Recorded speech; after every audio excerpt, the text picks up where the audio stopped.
I'm currently on board an all-inclusive cruise on one of the oldest and smallest cruise ships around.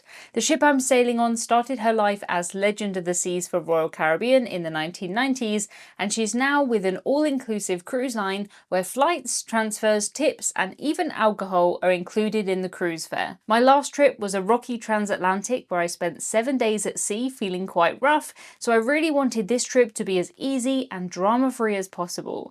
I booked a cruise sailing to the Canary Islands with just one sea day, hoping that that would mean calm seas and hopefully blue skies. I did not want a repeat of my last cruise. The cruise was advertised at a little under £1,000 per person, so I decided to give it a go. In reality, as with most cruises, I did end up paying more than that. I knew that there was no guarantee of sunshine, especially as I was cruising in February, and I hoped that this cruise wouldn't turn into a booze cruise because it was all-inclusive. Even though the ship was old, I was really hoping that she wouldn't feel her age and that she would handle any bad weather if we found any. We flew to Gran Canaria to board the cruise and arrived around 3 p.m. The flights and transfers are all included, so that made it very easy. As soon as we sat down on this bus, we were given these welcome sheets that explained everything. The ship still looked pretty big as we pulled up alongside her, but by modern cruise ship standards, she is pretty small. She was launched in 1995, and at the time, she was one of the biggest and most exciting cruise ships around. She's 28% the size of the current biggest cruise ship, Icon of the Seas. Icon of the Seas could almost wear Marella Discovery 2 as a hat or perhaps carry it as a little bag. The check-in process was very fast and easy. We only needed our passports, no other documents at all. We walked straight into this very impressive main atrium with the glass lifts on one side. It's spread over multiple levels, and for me this has everything that I like. It has stairs, it has big windows, and it has penguins. They had live music in here sometimes, or dance classes, and yes, you did hear me right, penguins. I did spot them kissing one day. Very cute. On all of the Marella ships, you will find different animals. There's llamas on Discovery 1, a giant duck on Explorer, cows on Discovery 2, and these do move around the ship, so make sure you keep your eyes peeled during this video. They're just there for fun, but it really does set the tone of the cruise. I should just clarify quickly for anyone who is listening to this but not watching it on the screen, these are not real animals. They're life-size, but they're made of plastic. They used to do acrobatic shows in here when the ship was owned by Royal Caribbean, and you can still see the little doors and the little areas where they used to stand. I love seeing clues like this to a ship's past life, and Marella actually have changed quite a lot of things on board. Going from being an American cruise ship to a British one is more complicated than you'd think. As we were on deck 3, we headed down just one deck to our cabin. I'd booked an ocean view, which was a really lovely treat, and we dropped off our bags there. By this time, my tummy was really rumbling, so we headed off in search of food. There is no shortage of food on a Marella cruise, and they have more included options than any other cruise line. I knew that I wanted to try as much as possible during the week. I sailed on the sister ship of this ship way back in 2018, so I knew that there was a restaurant by the pool called the Glass House. I don't think that most people knew that the food here was included in the cruise fare, but I'm very glad that I do, and now you do too. They serve pizza, pasta, tapas, and different sharing boards which are all included. There are some options that do cost extra on the other side of the menu, but I've got to be honest, I just never turned over the menu. I just looked at the side that was included. We decided to try a few of the tapas bites. We had a cheese board, I had pasta. I did come back later in the cruise for a pizza too because I couldn't resist, it was just so good. It's definitely not a normal thing to have a restaurant by an inside pool, but it was the best location. It was never too busy and the crew was so friendly. The actual pool area is really lovely too, and there's loads of different seating options. There are so many bars and lounges on board, but the biggest one is called the Squid and Anchor. I love the decor of this room. The floor I think is so cool, and it is of course decorated with squids and anchors. I found a hat light which I tried on, thought that was pretty cool, and I ordered a drink. Marella are an all-inclusive cruise line, but as with anything that is all-inclusive, there are some things that aren't included. There's the option to upgrade your drinks package for £13.50 per day, and I did do that. I don't really drink a lot of alcohol, alcohol. I've never had a cup of coffee in my life, so you might think that that is a bit of an odd idea. The reason I did it though was because on the premium package you can have cans of soda instead of the fountain. I'm not normally too fussy when it comes to soda, but Marella's fountain soda, it's not good. I don't know what they do to it. On some cruise lines you can pay well over $100 a day for a drinks package, so £13.50 seemed like it might be worth it.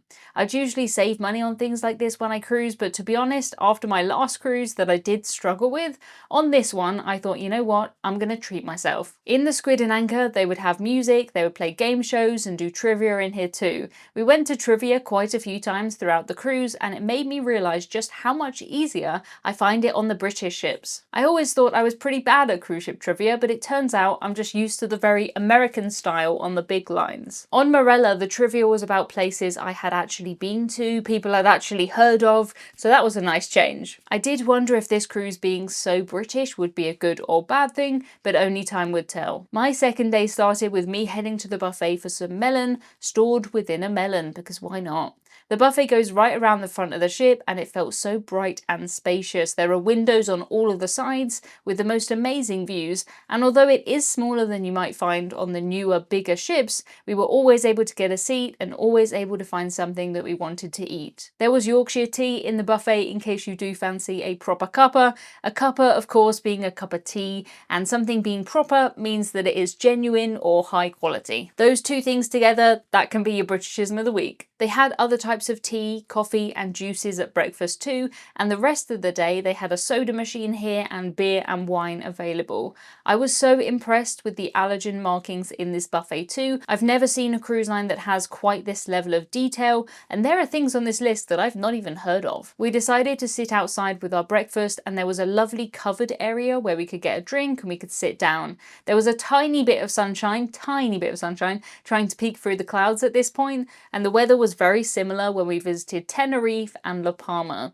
The sun was trying to make a breakthrough, and I really hoped that it would during this cruise. One thing I really did like on this trip was that I did get to see the anchor at the front of the ship hanging down. I thought that was so cool. Usually they're, kept away. In both ports we had a lovely walk around, and in La Palma we had the added treat of taking part in one of my favourite cruise ship things, waving. We sailed away first and we left behind P&O's Azura. We could see everybody on the ship dancing to our music and waving. It was just so much fun. I don't know why I like it so much, I just do. I'll never not find it exciting. There are some things that I just never get bored of, and another one is a big grand main dining room on a cruise ship. I think it reminds me of when I first started cruising as a kid. It always felt so grand, and it still does. The Marella Discovery 2 really impressed me with this main dining room, and the crew was so lovely that one of the waiters actually took this photo of me. He saw me taking a photo by myself and came over to me. He said that he knew the best spot and that I should follow him. I definitely made the right decision by doing that. I look about 7 foot tall here. It is so cool. We always felt as though the crew had time to chat with us, and that was really lovely. On a lot of cruise lines, the main dining room isn't open on port days, but it always was on this cruise. I decided to go for a sandwich, and it came with these chips, which were amazing. There's no fixed dining times at all on a Marella cruise. You just show up when you're hungry and you get a seat. It is that easy, and I love it. We never had to wait at all. The main dining room in the evening would split into 3. There was a normal menu, a British menu, and an Italian menu, all served in different sections of the restaurant. When I told a friend about this, they said to me, "Emma, did you notice how you said a normal menu and a British menu? Because that implies that you don't think that British food is normal." And I do hear it, I understand. I had the pie, but I did see some people eating from these massive bread rolls, which I'm very envious of. I'm not sure what's in them, but most things are better with bread. I do think it's an odd choice to really double down on the British food when this whole ship really is quite British, but we did have a good meal in there. Personally, the Italian restaurant is my favourite, but having these different choices, it just felt like such a nice treat.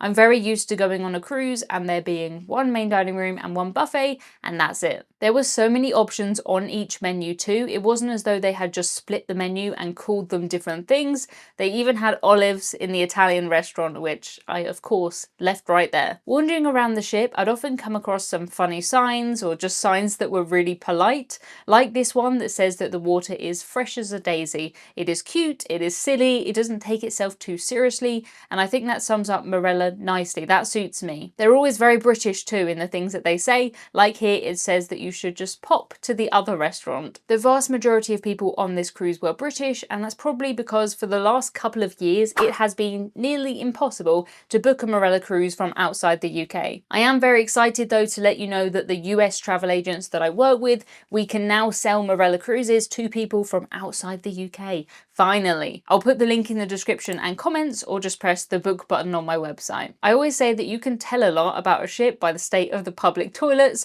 and I love the design of these. I never found any out of order, which is something that does happen on ships of this age. Next up on my schedule was to go to the theatre. I love going to the theatre on a cruise, and on land for that matter.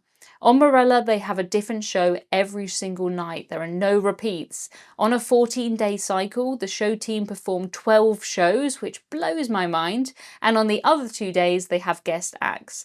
We had an Elvis tribute who was really quite good. I'm not sure that I would want his sweaty scarf, but the audience were going wild for it. I was going wild for the fact that I could film the theatre shows, because on almost every cruise line, you're not allowed to do that. The seats were comfortable and every seat had a drink holder, which was perfect because most of us did have a drink. The singers and the dancers were fantastic, and when you walked into the theatre there was a table right there where you can just pick up a drink because all the drinks are included. There's no need to scan your cruise card or anything like that. I hadn't seen any bad behaviour caused by the unlimited alcohol, but I did wonder if that might change when the sun came out. I say when the sun came out because I was determined that it must. Unfortunately, I did start to see the sick bags appearing on this evening, and I really hoped that I wouldn't have a repeat of my last cruise. I was reassured by the fact that I had a cabin in the middle of the ship and far down, so I carried on with my evening. The bags were always by the stairs, and here there were also these amazing 3D models of the ship. This is exactly what I need to help me get around, and I wish that every ship had these. We went to a bar at the top of the ship called Bar 11. Here they have some very fancy cocktails, and we'd often sit in here during the day when the bar was closed. It was a great place for me to be able to people watch and to catch up on work when the Wi-Fi was working, that was. Marella are the only cruise line that I know that still sells internet by the megabytes. At first I did think that that was a silly idea, but the more I think about it, for most people that does make sense. It means that you can just pay for the internet that you need, and you don't need to pay for every single day of the entire cruise. For me though, because I run my business from the ships, I'm working all the time using the internet, I'm a high demand customer, I think. I hope that this would improve as the cruise went on, but it was one of the only signs I'd really noticed about the ship's age so far. Sure, there were a few things around that were scuffed or damaged, but I don't think the ship's in bad shape at all. I've been on much newer ships that are in much worse condition. When Marella bought the ship in 2017, they really did strip back everything and basically just rebuild. This is a time lapse of them building the snack shack, which I think shows just how much of a dramatic change this was. The snack shack is another place where the food is included, and this is where you can pick up a poolside burger, chicken wings, or cookies in these little bags. I knew that there were other cookies on board too, and I decided on this day that I would find them all. I'd already found the buffet cookies, but the giant cookies in the cafe I needed to add to my cookie cruise list. When the sun was shining, this was a great place to hang out, and luckily for us, the sun did come out in Madeira and Fuerteventura. Both are some of my favourite places to visit in the world. Standing here on the sand, wearing shorts, it felt like such a dream come true. This was a real pinch me moment, and it reminds me why I love cruising so much. I was only a few hours away from the cold of home, but it felt like another world entirely.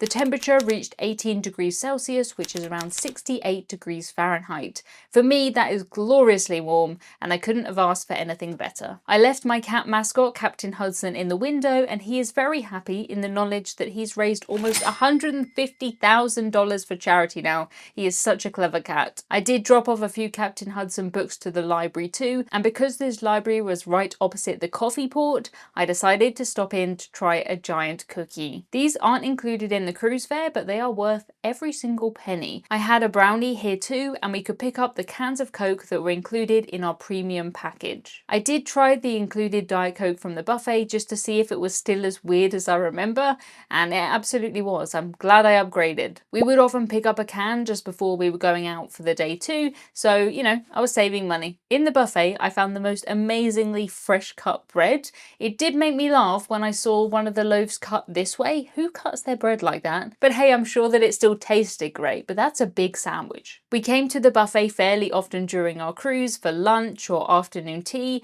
sometimes dinner or even late night snacks too. It was very rarely closed. One thing that I loved about it was that there was a menu outside. It's really quite rare to get a menu of a buffet, but because they often had a theme, we could decide if that's what we wanted before we went in to have a look around. All the menus were available in the app too, which was great, and it might not seem like a really big thing, but it does make a big difference to my cruise. We could also see the daily schedule in the app and keep an eye on our onboard account. I was so excited to see the company that I co-founded, the Cruise Maps, inside the app too. The last time I was in one of these apps was when I let the captain of the ship shave my head on the stage.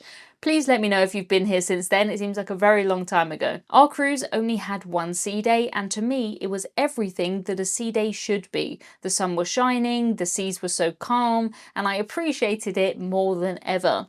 They had game shows going on by the pool, and we played a game of mini golf too.